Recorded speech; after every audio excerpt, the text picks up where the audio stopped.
Despite how urban this looks, believe it or not, we're back on Route 66 in Bloomington, Illinois, a town of nearly 80,000 people with a whole lot of Abraham Lincoln history, not just history about Abraham Lincoln, but also his buddies that launched him into the leadership of the Republican Party and eventually to the presidency. And even though I've done Route 66 end-to-end numerous times and have driven through Bloomington before, it is a place I have never really stopped in before. And look at this, right downtown at the McLean County Museum of History in Bloomington, Illinois. They've got a little Route 66 visitor center. Look at that, Route 66 cruising with Lincoln on 66. So we decided to start our day by popping in, but look at this. Look at this little fella on the sidewalk. I don't know who that is, but I want to be friends with him. Just like I've always been friends with good old honest Abe here. I've always stopped at every Lincoln site that I could in Illinois. And even though we're past Springfield where Lincoln actually lived, this banner right here says where Route 66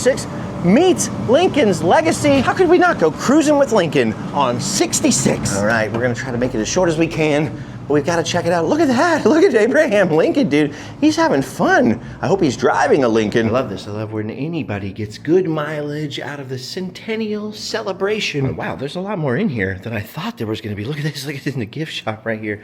Wax Lincoln, we got Lincoln candles. This is awesome, dude. I've never stopped here before. Clean restrooms, a museum, Lincoln rubber duckies. Dude, all this down here is just the gift shop. The museum portions are upstairs. Look at Mr. Lincoln. Look, I guess we didn't have to stop at Funk's Grove yesterday after all. They got all the maple syrup you need right here. Dude, this is a pretty impressive building. A lot of times on Route 66, you drive past old county courthouses and capitals and things. You only get to see the outside. But look at this. Look at the way America used to take pride in their civic buildings. Wow, look at the size of that dome. That is glorious. All right, we've got a lot to see on Route 66 in Illinois today as we push towards our end in Chicago. So we got to make this as brief as possible. Look at this. I got a gallery about farming in the Great Corn Belt. And I must say, I've been all over. I've been to all kinds of museums. I've never seen one that does such a great job of making corn farming interesting. Here we go. Abraham Lincoln in McLean County. A lot of information about Abe Lincoln and his speeches in front of the Republican Party. The Lost speech famously was given in this town. Apparently Abraham Lincoln used this very desk frequently. It was one of his friends' desks. Here are some items from a typical attorney's office down in Lincoln's day. Another room with some more local history inside of it. Ooh, look at this. Look at all the years. Look at the timeline on the walls. There's a lot in here about unions and right to work and the civil rights era. A controversial Santa Claus in a parade. Protest led by this guy, Merlin Kennedy. Flying through at a glance, I guess it doesn't seem all that interesting to you guys, but if you actually stop and read this stuff, it's not only very interesting, but also, again, when you're flying through a big swath of the country on Route 66 quickly, this is a good way to kind of get to know the regions and the towns that you are traveling through. They're like indigenous Native American history, their frontier, pioneer, settler history. Look at that fella. I think he got his outfit inspiration from Davy Crockett. Got the old covered wagons that came from Kentucky out to Illinois when they settled these parts. Lots of information about the economy, about immigration here. There are a lot of local history museums all over the United States, but this is a pretty good one. This one is well done. Different stuff about jobs and careers in the area other than the corn farming. Oh, there's your Frontier Doctor's Kit right there. Look at that bone saw. Dude, a lot of really cool old pioneer era artifacts down here. Victorian advertising and products. I love this. The oil of gladness. There's a little jail in here. It says busted on Route 66. Pretty fascinating, dude. Lots of lives and careers throughout the generations. Long forgotten trapeze artists. Forgotten cartoonists and their creations. Look at that. There's Andy Gump right there. But honestly, it took coming out into the hallway to find the display about Route 66, which was not all that large. The information on 66 is scanty, but they do have a giant chair that used to advertise a furniture business back here. Way before Route 66, but still, I guess it counts. Something fun and wacky for the whole family. Don't tell my mom. We're supposed to have a little sign that you hold up that says, I got busted on Route 66, but I think somebody stole it. Was it you? Is that what you're in for? Wait a minute. It says Kirk's chair. I don't remember that thing being on the Enterprise. Well, at least the gift shop was super well stocked. Makes the stop worth it. Good restrooms. We gotta keep on cruising. Wait, just one more thing. London just informed me there's a 3rd floor with an old original courtroom inside. Ooh, fancy. A little bit more information on old Route 66. And then up on the 3rd floor,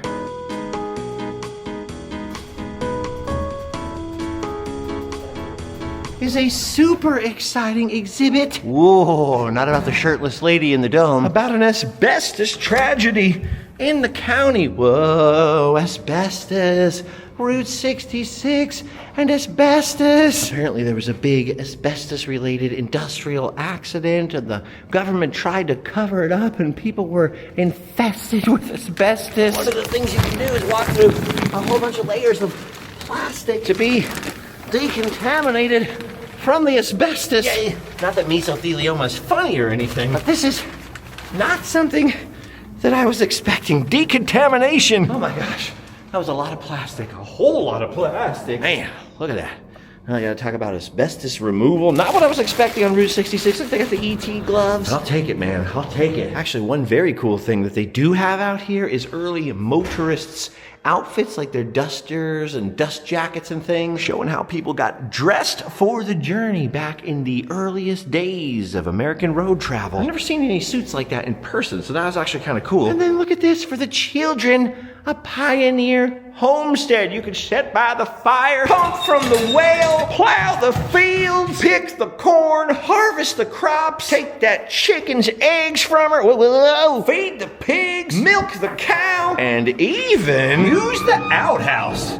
Hey, what are you doing in here? Oh, you're right, it is a 2-seater. This is how they used to make in the old days, boy. This is uncomfortable. All right, that ended up being super fun, upstairs especially. We got a lot more to see today, so it's time to hit the road. All right, we're gonna get back in the car and keep on cruising, but we don't have far to go because Bloomington actually has a sister city that touches it. So first of all, you get to drive through this really cool part of downtown Bloomington, right? See the old town, and all of a sudden you reach the border, and we're back to normal. All right, nobody freak out. Nobody panic. Everything's perfectly normal, except this sign. It's gargantuan. No wonder they put a little cell phone stand there so you could get a fun pic. We may be in normal, but this is weird. Driving through town normal is actually surprisingly normal. They got a big State University campus, but eventually the road narrows back down. You get a little old Route 66 flavor. Really, most of the town is kind of modern, nice little homes along the path of old Route 66, but there are a couple of survivors, the best of which is this. This is William Sprague's super service station, built in 1931 with apartments upstairs for the gas attendant and the owner. Downstairs they had the gas station and Sprague's contracting business. Dude, look at the size of that station right there. Even today, I would not mind living up there. That's more square footage than my house is. Look at this. You'd have your garage down here, nice and private, and then you'd have your little Route 66 business. You see here now, it's been sort of renamed on the bottom after the current owner, Ryburn Place they call it, and it's a Route 66 visitor center, welcome center, whatever you want to call it. It's been shined up like a new penny, and there's a heck of a gift shop inside. Absolutely massive down there. I have to imagine it originally had a cafe downstairs as well as the contracting business or whatever it was, because there's just so much room in the Sprague Super Service Station. It was closed last time London and I were here, so I've never actually been inside. We're gonna go take a peek. Just gotta remember where I am, London. I've gotta act normal. Act normal. Wow, look at this. Look at the size of this place. Oh yeah, look at that. Look at the original stucco from the walls. Pretty cool to have some of these artifacts. Oh, look at that. That is cool. Okay, this is something you can't get anywhere else. The Great Chicken of Route 66. Look at this Route 66 chicken. I'm a big fan of Route 66 chickens, although Julio is going to be ticked off. This is a lot more chicken pictures than I was expecting today. Okay, I like all of those pictures, but this one's the best. Okay, that's my favorite thing. You made yourself world's best boss and employee of the month. This is just great because the owner, Terri Ryburn, is here, and not only does she have a memoir out, which you can buy an autographed copy of here, which is exactly what I'm going to do. And by the way, I do the same thing on my website, randomland.com. You can buy my book. But Terri Ryburn has an awesome sense of humor. I love that, dude. It's people that make Route 66 so special. People list giant photo ops are great. Actually, they're really good because it gives you more things to do along the route. But theoretically, you could put giant photo ops anywhere. It's the people that become legendary on Route 66, right? The people, and sometimes they're cars, but more on that when we get up to Pontiac, Illinois. Right now, we're rolling out of Normal, which is a pretty weird place, and moving along the old road. Now, luckily, the next town is not too far away. We're almost to Towanda, Illinois, and I have to mention this. All along the path of old Route 66 in Illinois, on the old ghost road, they've got Bike 66. Seriously, like miles and miles of bike path right on the old pavement with like cool hand-painted murals, all kinds of informational signs, printed brochures about all the different states along Route 66. There's so much of Bike 66. Seriously, mile after mile after mile of it that it could be its own video series entirely. Now that's just one half of a later alignment of Route 66, but crisscrossing it everywhere is the original skinny alignment, including this portion right here, this weird double curve known as Dead Man's Curve. Well, look at that, all that out there to the left, that's all Bike 66 for forever. And it's got its own Burma shave signs and little attractions along the way. I just wanted to mention it because I'm gonna have to mostly ignore it. We got a lot of miles to cover today, but that is totally something worth exploring. I wish I had my bike. Bicycle, bicycle, I want to ride my... Whoa! Gotta keep my eyes on the road and stop thinking about Freddie Mercury. Okay, rolling into the next town of Lexington. You can see the later alignment of Route 66 off to the left, the early alignment off to the right. We'll get back to the early alignment. But on the big, wide, modern section of Route 66, which, by the way, is as fine a slab of concrete as you'll find anywhere, or asphalt, whatever it is all of this. And look at that down there at the end. I haven't seen any of these Centennial town signs since Oklahoma. Look at that. You got your Route 66 Illinois Centennial Lexington sign next to the town welcome sign, next to Standard American, the weirdest elephant in the world, and of course the little fairy garden gnome tree over here, which somebody continues to go absolutely nuts on. Some of these gnomes have seen better days. Somebody's been out here kicking the gnomes. There's every kind of gnome imaginable. Rude ones, funny ones, tall ones, short ones. Fairy doors galore. It's known as Gnome Ridge. Next to the elephant, it may not look like much from the road, but when you get up close, it is full of just wackiness. I would like to contribute to this, but I have my own gnome plans for the future. And I'm not kidding. Anyway, coming into town, look at all of this. Right in front of old Uncle Vate's over there, where you can get pizza and a beer and whatever you want, ice and etc. Look at what they've got out here. A brand new Lexington, Illinois, Route 66 Centennial sign. See, this stuff is so fun. Gives you a reason to stop and take a picture, get a pizza, admire the murals. By the way, I love that every Route 66 small town has a big map mural, and they never put themselves on it. They're humble. And hang out with this biker guy right here.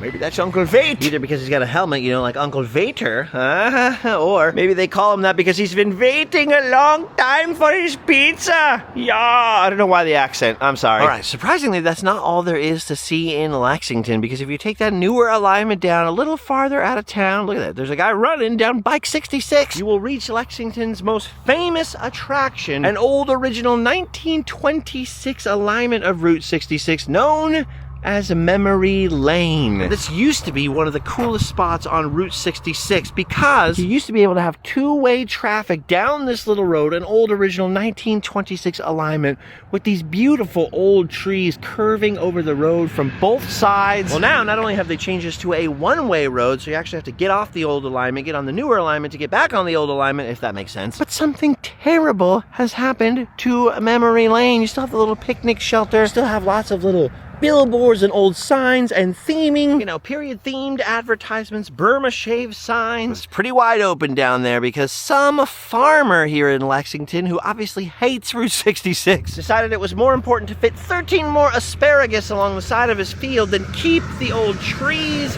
that covered and made Memory Lane so special and memorable. Look at that. It used to be so shady and beautiful down there. Now, I mean, it's still cool. You're still driving on an old piece of Route 66, but you could kind of do that in a lot of places in Illinois. What made Memory Lane special was 100% those trees. So let's hope the city or somebody gets control of this and brings the trees back. By the way, standing out here, this is something I've never noticed before because I've never on foot on Memory Lane. I never took a walk down Memory Lane before. to see the little Route 66 themed birdhouses. I love those. Memory Lane is still worth checking out. It's still very heartfelt. It's very cute. But I gotta show you the updates, and it has certainly changed. All right, back on the mother road. Like I said, we got a lot of miles to cover today. All right. We gotta pull over to the side here for just a second. Pause our travels. Because right here, smack on Bike 66 is another photo op for a town I've never been sure how to pronounce. Is it Chenoa? Chenoa? Chenoa? I'm just gonna go for Chenoa because that's what it always is in my head canon. They call this town the crossroads of opportunity, and it's funny because all these little farming towns had to lobby super hard to get Route 66 to come on their existing roads, to come through their historic downtowns, which it did in 1926, but only 4 years later they rerouted it around the town. So even this tiny place has multiple paths of Route 66 for you to choose. We're gonna take the oldest path here through the downtown. It's always the best bet. Not always in terms of seeing the big photo ops, the new stuff, but in seeing the historic charm and all that. Oh yeah, look at this. Look at this old ghost road here on the edge. Not far from where we were just standing. It's got its own little Burma Shave signs. Look at this beautiful old ambassador they have parked out here, being an ambassador for the town and for the route. A little historical information there about paving the old highway. This is an original 1926 section promoted by the Good Roads movement, which eventually resulted in the creation of the U.S. highway system and paved roads across America, but it was started by bicyclists. So it's actually only fair that a big portion of this has returned to bike travel only. Look at that. Look at that huge section of Ghost Road. That is gorgeous. Chenoa, one of them. The town itself is pretty tiny, but there's a lot of possibilities here, a lot of opportunity for visionaries. Because each one of these boarded up old buildings could become the next big thing. Each one of these little towns is like a labyrinth though, because you have like 2, sometimes 3 paths of Route 66, and then sometimes the old downtown like that one isn't even actually on Route 66, so then you gotta find your way back. It's multiple paths. It does make it better when you find something, man, because it feels like you discovered it. You know what I mean? This is crazy because we are getting close to Chicago. Our Route 66 run is almost done. And hey, here's a building that's shaped like a gun. I don't know about you, but I think that's fun. And me and my son, London, had to pull over to, I ran out of rhymes. I guess they're done. Anyway, I love this building. It's so inconspicuous. You do have a little motorcycle policeman cutout here on the side of the road to tell the tale. And that's because in 1922, Illinois State Police was formed to protect motorists. And that's what this building was right here. A building for the state police, but not just any old building on the side of the road to shoot off motorcycle cops from. Whoever designed this had a sense of humor, because this particular building right here was purpose designed to be in the shape of a derringer. Oh, this is so weird. I just realized I don't think even I've ever been around to the back of the building. Oh no, graffiti on the police station. Somebody's drawn a rocket ship back here. It's hard to tell that this building was actually built in 1941 with the modern garage doors, except for these little things that protect the corners of the brick there. Those look pretty 1940s. Peeking through the garage doors, you can see the building's still somewhat in use. I mean, there's some equipment in here. Maybe it's owned by the state still. There's a lot of broken windows to peek through. A lot of sections you can peek in to the old state police headquarters. Oof, I could almost certainly crawl through there into the boiler room and beyond, but I don't know, call me suspicious. I feel like there could still be some police in there laying in wait for me. Sitting there waiting for me, just like a spider. If there's gonna be graffiti on those back doors anyways, it makes you want to do a big Random Land Route 66 shield with our leftover Cadillac Ranch spray paint, but I will refrain. Again, for the same superstition. Somebody should clean this place up though, man. You'd have a nice little police museum in there. Be kind of cool. Anyway, no mo time for the po-po. What's up with the rhymes today? Because we've been trying to get to this town in a timely manner for a long time. Welcome back to Pontiac, Illinois. It's a pretty cute little town, man. They got a nice little downtown here. It's the county seat of Livingston County, I believe. The beautiful county courthouse. It's all covered in scaffolding at the moment. A lot of old original buildings. And it's got a long history because the town was established sometime around 1837, if I'm remembering correctly. It's got the only dedicated Route 66 kite store I've ever heard of downtown, as well as a bunch of these little art cars. There's a Van Gogh one there for you on the ground. Matches London's shirt today. There's a little leopard car right here. Ugh. I'm glad Pixar didn't go in that direction. Got a lot of small town charm with big town amenities like free public Wi-Fi all over the town, collectibles and gemstones for sale, your classic small town veteran monuments, little bakeries, the ubiquitous H&R Block, and of course further afield from downtown itself, which by the way, I mean, look at this. Look at these beautiful turn of the century buildings. That one's literally built in 1900. You got bars and restaurants, hotels and motels. That is not the main reason Route 66 travelers come to downtown Pontiac. Neither was this, by the way. I've never seen this before. the Pontiac Oakland Auto Museum. We might have to check that out later. But that's not actually the museum we rolled into town for, and that is what we came for, a museum, but a famous Route 66 specific museum. One which is actually home to one of the most famous murals on Route 66, a giant Pontiac, Illinois mural that I'm not sure we're going to be able to get to today. Look at this construction back here. You still kind of get up close to the soda fountain mural back here on the backs of some of these Main Street buildings. But look at that, the contractors have taken over the giant Pontiac mural photo op over there at the entrance to the museum. Now all we can do is pull up in front of the Lipton mural. Luckily, the museum itself does not seem to be effective. It looks like it is indeed open today, which is good. It's located in this awesome old fire station over here. And it's not just Route 66, they also have a war museum inside. And not to worry, because before I try to go in, just around the corner, there is another huge Route 66 mural, 66 feet long, by the way, designed by Bob Waldmeyer himself, son of the founders of the Cozy Dog in Springfield, longtime proprietor of the Hackberry General Store in Arizona. Bob Waldmeyer did a lot of the Route 66 artwork we think of when we think of the heyday of the Route 66 revival. He was the inspiration for the character of Fillmore because he was something of a hippie. And I never met him, but I've heard a lot of accounts of Bob from people who did know him well. He was apparently a very nice guy, and Route 66, and especially Illinois, has never forgotten him. He used to have his old hippie bus parked out here outside of the museum, and to this day, inside the museum complex in the old City Hall and Fire Department, they still have the Waldmeyer experience. So let's go inside and see if this museum has changed since the last time that I was here. Route 66 Hall of Fame and Museum, here we come. Wow. That is cool. Look at this, Route 66 miniatures, display case after display case, packed with Route 66 artifacts and legends of the road, old Burma shave signs. This is absolutely amazing. I guess I was remembering it wrong that you used to enter through the back. I was heartily corrected by a friendly volunteer in here. Look at this old scale right here, and then check this out. There is Bob Waldmeyer's personal VW bus right there. If there is an original Fillmore, a real-life Fillmore vehicle, I mean, this is it. And then, of course, you've got his artwork all over the walls. There's pictures of him everywhere. I'm loving all the old Conoco gas pumps. Look, here's an old visible pump so you can see just how much gas you're actually getting. Look at this old original Steak and Shake booth. Here's a little tour down the Mother Road playing. I can see an old Pig Hip sign over there. We talked about that yesterday, and a lot of old original relics from Route 66. Look at this old signboard right here. I like that. Dude, look at that old hippie van, man. That is something to see. And what I really like is that you can peek into the inside, and man, he was a clutterbug. So, a man after my own heart. A true artiste. Look at that shelf. The passenger window. That's super cool. The lady in there, super sweet and super nice. She was showing us how they're basically doing a whole new plaza outside. They might put artificial turf or a little road path to get your mural picture. We're moving on. We're moving on to the very labyrinth-like maze of rooms in the rest of the old City Hall building. And I felt lost wandering around in here. I stumbled upon a gift shop I've never seen. A lot of cool murals on the walls and stuff like that. But look at this coming out at the gift shop. This is what I remember on the way up to the War Museum. And then this is new over here, the Bob Waldmeyer Experience sign. I've never seen that. There's a couple of rooms just dedicated to Bob and his artwork in here. There's a quote on the wall here from Bob Waldmeyer himself. The main reason I became a traveling artist was to avoid having a real job. It was about being free to move. Wanderlust. Oh, look at, there's Bob's old rattlesnake display right there. He has a very distinctive kind of hand lettering style, which you will see all over Route 66. Look at all the magazine articles written about him, newspaper articles. This is a big scrapbook. Oh, wow, look at that. I never saw that.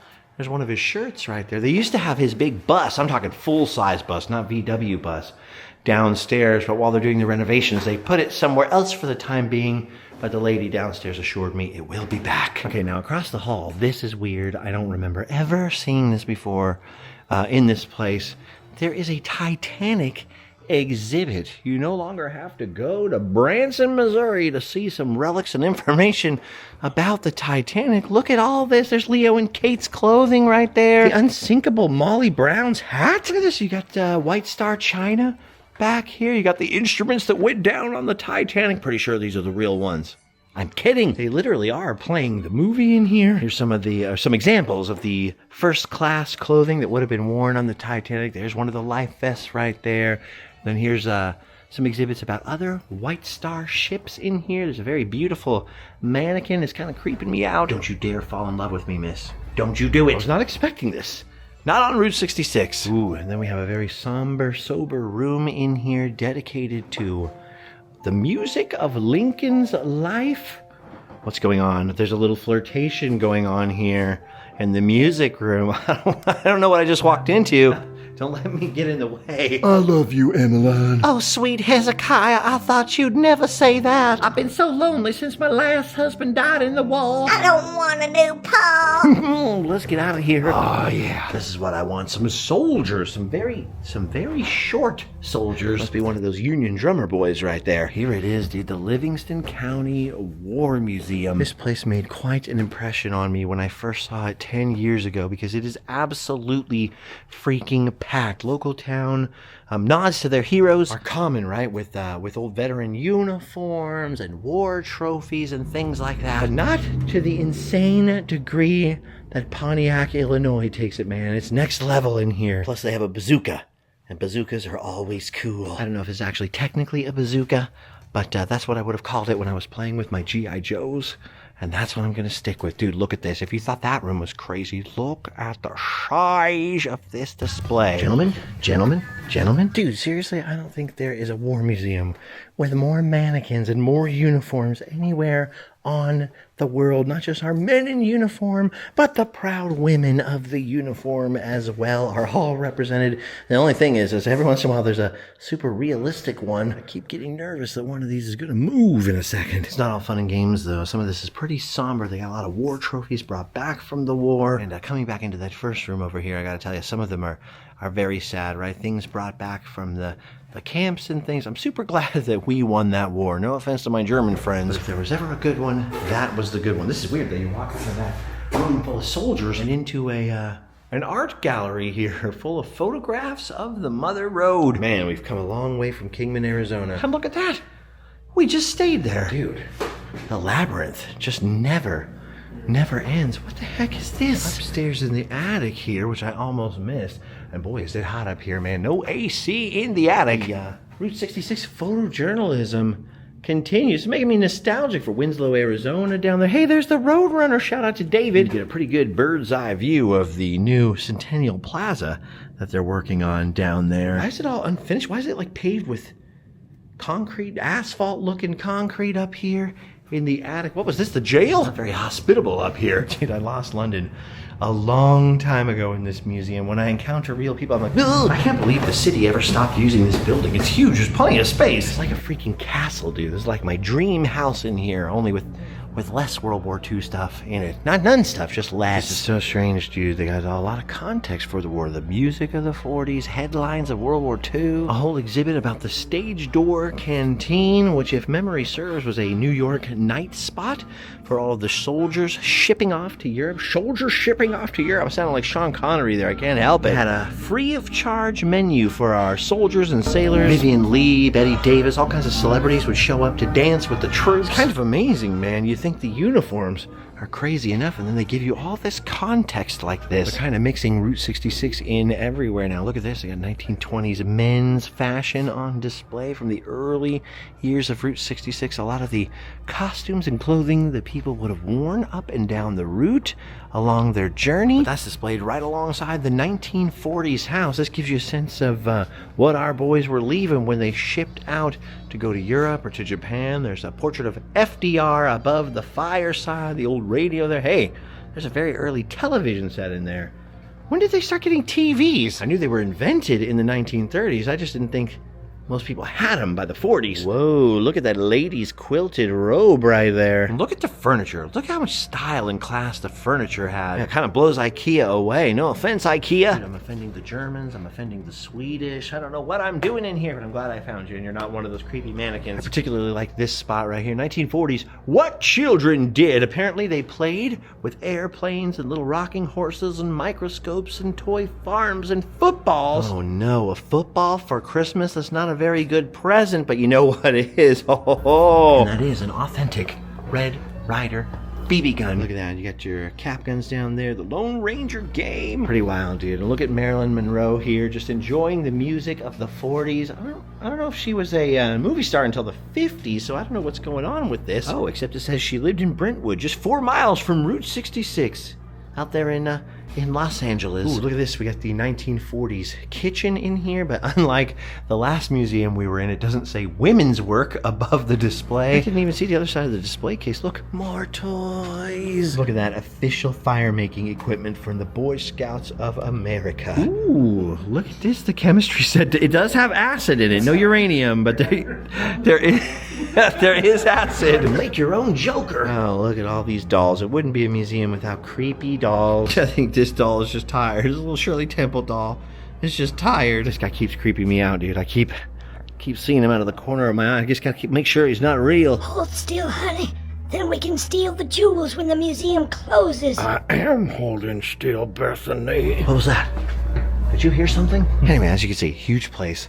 Lots to see, very labyrinthian, very fun to wander around, and it's all freaking free. Just leave a donation in the little box downstairs. We have just one problem now. How the heck do we get out of here? I need to get back to Route 66. Never to fear. London found the very slow elevator that I think is moving. Did you notice in the room of mannequins? Stop it! There was a guy sitting in there, an older fella, and he was watching drama videos on YouTube. It's like not what I was expecting. Oh, we made it. What is this lady doing? Why is she punishing the children? I'm never letting you little brats back in this house. Ooh, I thought that was a person too. Ooh, look at this. Fossils. Oh, resin models of fossils. Let's see if we can get out this way. Nope, that's just more corn. Help. Oh, we still gotta go down the stairs. All right. Dude, I'm so confused. Now I wanna know what's down in the basement too. All right, it's fun to read about Route 66, but you know what else is fun? Even more fun? Living Route 66. And look at this right across the way. We got a whole bunch of bikers that just rolled up and parked. It is so bizarre to me that so many towns have given up their huge, amazing fortress, castle-like city hall buildings like that and then moved into little buildings like this. This is the current city hall, but at least the current city hall is also celebrating the centennial with this sick photo opportunity right here. You can crawl inside the Route 66 shield, get a photo, and drive in front of a little banner replica of the big Pontiac mural that's across the street while it's under construction. I want to mention something. Every little Route 66 town we've gone to, I have seen young female professional people. Every single downtown, by every single courthouse with clipboards. Every single one. They don't talk to you when you walk by. They get quiet. They smile. What is going on here? What is going on Route 66? There was a young professional looking lady out here earlier with a professional looking fella. He had his shirt tucked in and everything. Anyway, I was walking along, and as I got closer, so whatever they were talking about, she was, shh. She started shushing the fella. I don't see them out here now. I almost didn't say anything, but I've seen this in every single day along the road. The young professional women are plotting something. All right, as much as I wanted to see that new car museum in Pontiac, I think we got to get rolling. The shadows are starting to get long out here. Pontiac's got a lot of other stuff. That car museum, they've got some kind of like swinging bridges over a river here. They've got a bunch of knick-knack shops, paddywhack stops. And this is the thing. People are like, haven't you done Route 66 before? Why do it again? First of all, I never get tired of the great American road trip, the open highway, the open road. And second of all, there's so much to see. No matter how many trips you take, you will never see it all. Especially since it's constantly evolving. They're adding new stuff. There's new people opening up new places along the route. It's glorious. Freaking glorious. Like, look at this here. The small town of Odell, Illinois. The small town where everybody is somebody. And home to a very romantic, very cool, very original Route 66 filling station. Look at this. You rarely ever see a Standard Oil station anywhere. This one was lovingly restored, I think in the 1990s, so it's been out here in great condition for a while. Look at that Standard Oil Co. on the roof. As the sign says, it was originally built in 1932, so it's nearly as old as the road itself. Look at that beautiful sign hanging up there, the visible gas pump. Pretty interesting bench sitting out front. I prefer the old original 1930 style ones. And if no one is here, you can push this for a little recording about the station. But look at this, there's somebody inside today. Oh, wow. Look at that. The floor still creaks. You still got the old stove. Money from all over the world. For one second, I thought that was Vlad the Impaler up there. Oh, that's the sort of gas station part. Look at this. The old garage is still here as well, full of old tools, old oil pumps in here. You got your old jacks from different eras. Like, look at that. You got probably 1930s and then the 1940s or 50s. Some sick merchandise in here. Some windshield wiper service center box. Look at all those old tools. I love that. I love seeing this stuff in the context of an old station instead of just in somebody's garage or in a museum. Look at all those oil cans. This is sick because it still smells like grease and oil in here. I guess according to the model, it became a Sinclair station at one point. This is so wild, dude. Just the old cabinets and all the old stuff. It's the smell. Oh, and look at the repair job on the roof with all those old bits of tin from who knows where. Dude, London made a new friend. He's been chatting it away in here. Last time we came through here was 2 years ago during like the gigantic heat wave thing. Oh, yeah, you saw what it was like then, didn't you? Okay, I guess it was restored 2003. That makes sense. Look at this. Covered with history. And somebody pushed the button. I could hear it. A restaurant once occupied the area where the camper and signs are now located. Fire destroyed it in the 1970s. In the beginning, this was a standard oil station.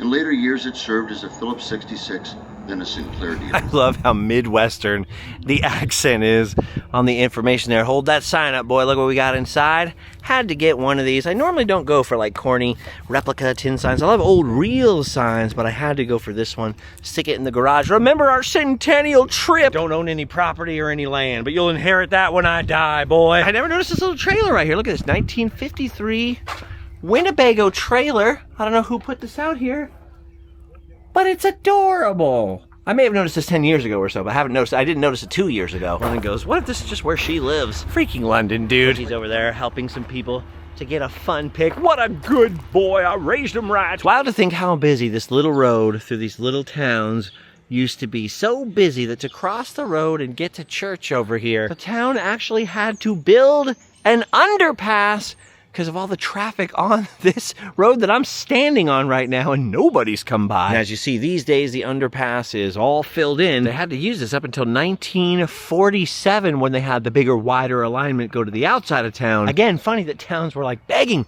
to have the route come through their towns for business opportunities, and then after all the traffic came through, like, no, please, put it outside the town. There's a tiny little place I can see the remnants of other old gas stations towards the railroad tracks, towards the downtown. And it's beautiful out here. I'm just trying to soak this up as much as possible, this old back roads, quiet town feeling on Route 66, because unfortunately we are almost at the end of it. Not Route 66 itself, I don't mean that. That ends in Chicago, of course, and we still have a ways to go to get there, but I mean this part of Route 66, the open road, the small towns. Much like the other end in California where we started. Once you get into the city, it's a whole different thing. It is not the same thing. Although it technically had the same numbered highway of Route 66, it is not the same thing as those wide open spaces across the country, or even those cities in the center of the country, right? Springfield, St. Louis, other Springfield, Oklahoma City, Albuquerque. Yeah, they're a different vibe than the free and open road, but they're still somewhat different than Chicago and LA. That's why I'm just trying to soak it all in, especially right here in the old village of Dwight, Illinois. Right. Where people have a good sense of humor about the road, and you can also find the old 66 family restaurant, which has a pretty incredible mural out here in the parking lot. Look at that. That is freaking awesome. The old 66 family restaurant may not actually be that old, but look at this. This certainly is the Ambler Becker Station. It was built in 1933 and pumped gas for 66 years on the side of old Route 66. It was literally pumping along until 1999. It couldn't quite make it to the 21st century. Yeah, that's because they've been past all these EPA regulations, and especially in different states, environmental rules about the tank sizes and age and all that kind of stuff. Mom and pops just couldn't keep up, which is why you have stuff like Buc-ee's and Wally's, the huge gas stations now. By the way, we went to our first Wally's ever today. That was weird. We're so used to Buc-ee that although Wally is cute, Wally felt like a stranger. Anyway, just 2 years after it closed as an actual gas station, it got put on the National Register of Historic Places. It's now the Dwight Visitor Center. Oh, look at this. We can, at least we can push the button. That's kind of cool. Oh, it's doing nothing, but I'll tell you what is doing something. This right here, the bell rope, this little wire going across the driveway here, when a car rolls up and pulls onto this thing, or if I just step on it out here, it actually rings a bell inside of the station. This is how all those Texaco friends, right? The little friends, not the Texaco big friends.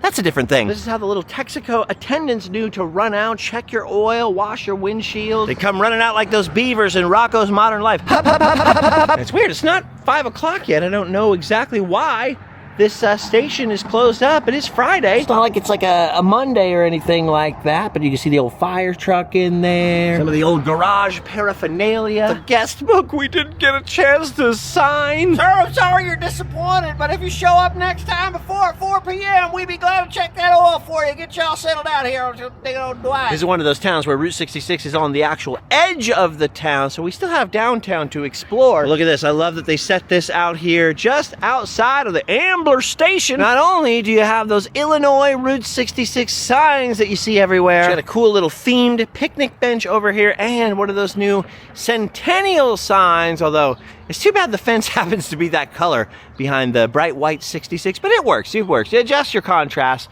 and it works just fine. Then look at this. I love that billboard right there. There was a billboard on the south side of town as we were coming in too, actually advertising the station, which I thought was cute. Dude, that's a heck of an old bench. That's actually kind of a, look at that.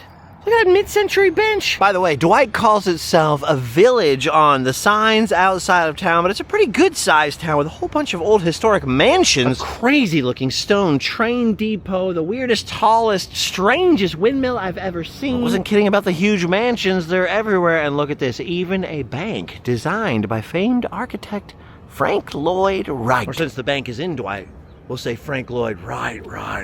Dwight will know what I mean. Dwight will know what I mean. It is bizarre. It's just like such a quiet little place now. I see more pigeons than people at the station. But clearly there was money in Dwight at one point, right? A lot of money. I wonder what from. Every one of these towns has been interesting and fascinating, and we've been trying to see as much of them as we can today, but we do have to push on. We've got to keep rolling along. There's one last thing I definitely have to see before we stop for the day and prepare ourselves for Chicago upon the morrow. And I can't miss it. It's something huge. And no, I'm not talking about giant Elvis Presley, who I thought was a lot closer to Joliet, but I totally forgot my order of Route 66 towns. My brain's a little fried today. Of course, Braidwood comes first. Look at the Braidwood Zoo down there behind that very loud truck. And then the king himself just sitting here right in front of the Polka Dot Drive-In, which has a new photo op that wasn't here the last time that I came through town, or at least the last time I stopped at the Polka Dot.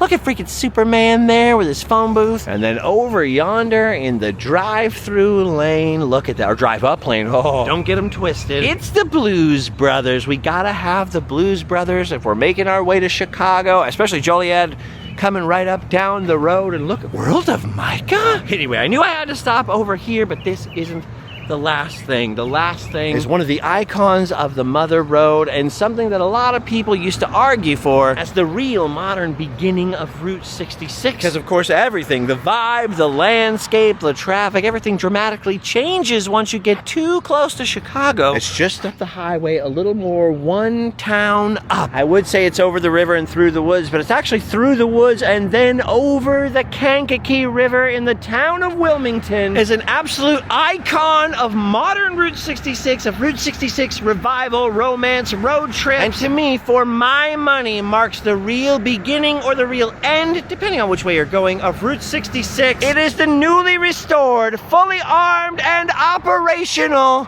Gemini Giant. Look at the size of that spaceman. The sign doesn't lie. It is literally a landmark that's out of this world. This guy used to be in front of an old restaurant called the Launching Pad that opened up along historic Route 66 in 1965, and 1 year later in May of 1966, as the sign says, they erected the 28-foot tall, 500-pound fiberglass Gemini Giant statue. Then the restaurant burned down a year later, but they had several revivals and remodels. The original family finally sold the business in 2007, and then it had a more spotty career of being open and not open and open and not open. And although the sign skips the drama, there was quite a lot of drama at the end, where the final owner of the original launching pad site was threatening to tear the whole place down or burn it down or destroy the Giant. It was a whole mess. But that's been well documented. We don't need to pick on the lady. The important thing is that the Gemini Giant finally came up for auction, and the Joliet Area Historical Museum got the winning bid and planted it right here along the river, here along Route 66,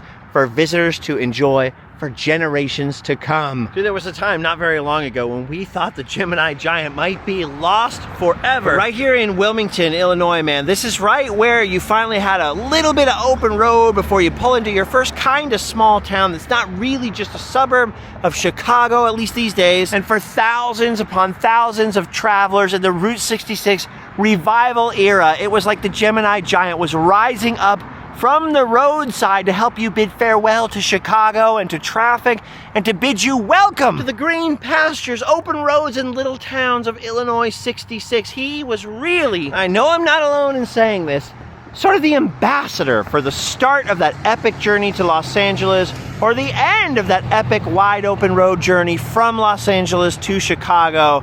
Just an absolute icon and a freaking legend. Don't get me wrong, I'm not discounting anything between here and Chicago, rather. Just like everything between sort of Hesperia and Los Angeles is fine in California, it's just completely different than the rest of the road, right? It doesn't have that Main Street of America feeling the same way that the rest does. And I know there's all these negative Nancys out there, especially in Facebook groups, armchair warriors, who want to tell you you have to travel every single mile of the old road, every single alignment, and memorize every stop, every turnout, or you're not a real fan. But that's baloney, because remember, nobody was driving from the end in Chicago to the end in LA when Route 66 was an actual US highway. Except for a little bit of early highway promotion, probably nobody ever did end-to-end Route 66. It wasn't a thing until the modern Route 66 revival era. It's a thing now, and that's fine if you want to do it. But you're not getting the experience of the 1920s, 30s, 40s, 50s, or 60s. You're getting a modern experience no matter how you slice it. If you want a retro road, that feeling of open spaces, wide open fields, tiny little towns, greasy spoon diners, abandoned gas stations, old alignments with hotels that have seen better days, all that whole classic thing. For me, in my personal opinion, and it's my personal opinion only, it's really Gemini Giant to Elmer's Bottle Tree Ranch. There's still more good stuff on the ends past those things, but that's the core of it to me. So the fact that the Gemini Giant almost disappeared from the road was like, no, and I'm sure someone could have built a replica. But at this point, oh, look at that, there's a little landing pad gift shop there right now. It's closed right now, but you get, hey, awesome. But at this point, generations of friends, fathers and sons, tour groups, road wanderers, history lovers, adventurers, people just filled with wanderlust have come to Wilmington specifically just to see this, the Gemini Giant, welcoming them to have wild, wonderful Route 66 adventures in Illinois. And like anything else, I'm sure it took teamwork to make the dream work and have him reinstalled here on the other end of town on this epic Route 66 shield. But I, for one, will be forever grateful that whoever was involved pulled this off, so that I could pass on my love of this particular giant to my son, and then he will find a nice girl to marry and pass it on to his 10 sons, and they'll pass it on each to their 10 sons, and they'll pass it on each to their 10 sons, and they'll pass it on each to their... You know what I mean. Don't worry, guys. I'm not using this as an excuse to stop our Route 66 adventure here. We still have one more left to go, because we still have to cruise up this road to Chicago before our heart out. But never you fear, I am a Route 66 lifer. Lord willing, the creek don't rise. If I don't meet my demise, I will be back on old Route 66 again, even once this trip is done. But it's the second time, and who knows, maybe the last time I get to go with my son, London, out here. And there's no way that we weren't gonna go all the way to Chicago. So that is what's ahead of us. This video is now behind us. Now comes your part. Now comes the part where, if this Route 66 series meant anything to you, if you've been enjoying these adventures and you want to see more of them, or you want other people to experience more adventures like this and fall in love with the American highways, please consider joining our Patreon, going to randomland.com and buying something from our merch store, or just sharing these videos with a friend you think would like them, giving them a fat thumbs up, subscribing, ringing the bell, doing all those things. It really does help a lot more than you think it does, and it costs you know, a pretty penny to be out on the American highways these days, going from town to town, and we'd like to keep doing it as long as possible. 13 years and counting and counting and counting. I have been, and probably will continue to be, Justin Scard, your host of Random, and that's my son London. You're the best audience in the world, and you've done your duty. You can go home and sleep well. See you on the next one.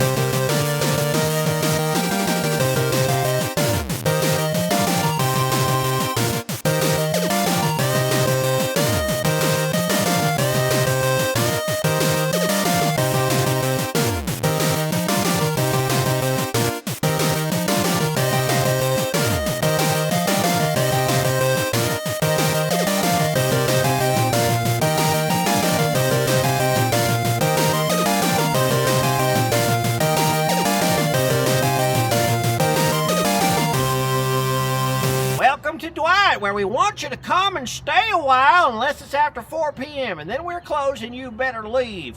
Oh, hold on, that's mean sounding.